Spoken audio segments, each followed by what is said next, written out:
Hi everyone, welcome back to Scrummy. Today I'm going to show you how to make a fruit soda bread. This is also called a fruit bannock if you're from Northern Ireland. Fruit soda bread is a delicious twist on traditional Irish soda bread with dried fruit added for extra sweetness. A perfect balance of flavours enjoyed in Irish households for generations. To make our soda bread, I'm going to start with the wet ingredients. In here I've got some buttermilk.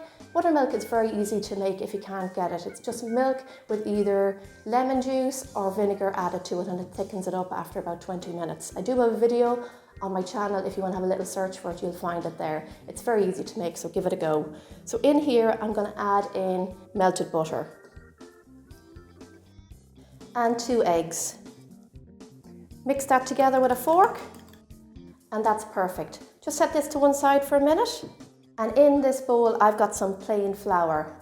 Into this, I'm going to add in some baking powder, baking soda or bicarbonate soda, and some salt, some sugar, and dried fruit. Now, I've got a mix of raisins and sultanas. You can either use raisins on their own, sultanas on their own, or a mix.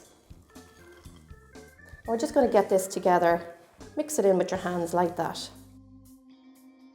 Now I'm going to add in my buttermilk. Now I'm not going to add it all, I'll add about 3/4 of it and see how we get on. Depending on where you live, the flour can be a little bit different. Some flours absorb more liquid than others. So stir that in. And you want a nice soft dough.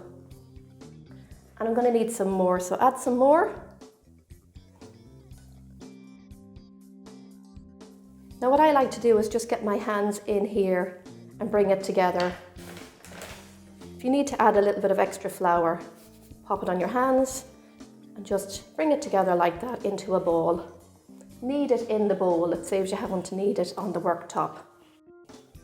And you want a nice round bowl with preferably a smooth top on it.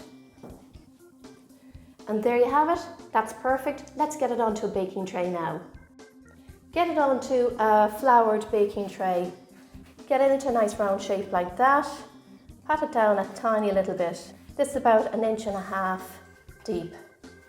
That looks lovely. Get yourself a sharp knife and just sprinkle it with some flour. And we're going to cut a nice deep cross on this now. Like that, and across this way too. I like to poke it in each corner with the knife. I've got a little bit of the buttermilk and egg mixture left over, so I'm going to brush the top with it. If you don't have any left over, you can use just milk, buttermilk, or even an egg.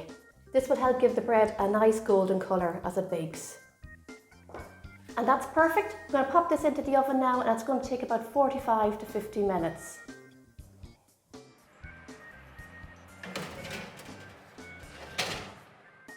This is baked now, just look at it, it's just taken about 50 minutes. It's a lovely golden colour, I'm delighted with this, it smells just gorgeous. Look at the size of that cross, you get that nice big cross in it from putting a deep cut in it with your sharp knife. All that lovely fruit is beautiful on top, lovely golden colour, and you'll know it's baked by tapping it on the bottom with your fist, just like this. And if you get a hollow sound, it's baked. So we're going to try this in a little while when it cools down.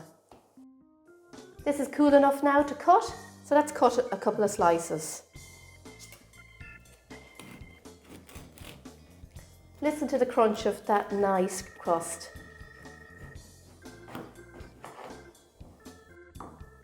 And that's our first slice there, lovely and soft. Let's cut another one.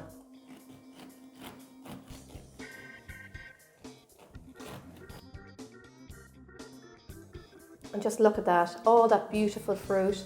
It's really soft, smells gorgeous, absolutely delicious.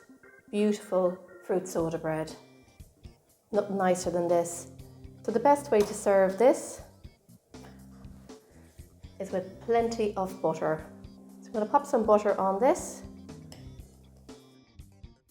Nothing nicer than fresh fruit soda bread with butter. Gorgeous. I'm going to try it now. That tastes so good. And there you have it, a beautiful Irish fruit soda bread. Absolutely nothing like it. Now guys, this bread is so easy to make. Beautiful bread. Just look at that. Nothing better then a bit of soda bread, fruit soda bread with a lump of butter on it and a cup on tea. Alright everyone, if you try out the recipe, let me know in the comments down below what you think of it. I'd love to hear from you. And if there's any other Irish recipes or anything else you'd like me to bake, let me know too. Thanks so much for watching. Happy baking everyone, and enjoy.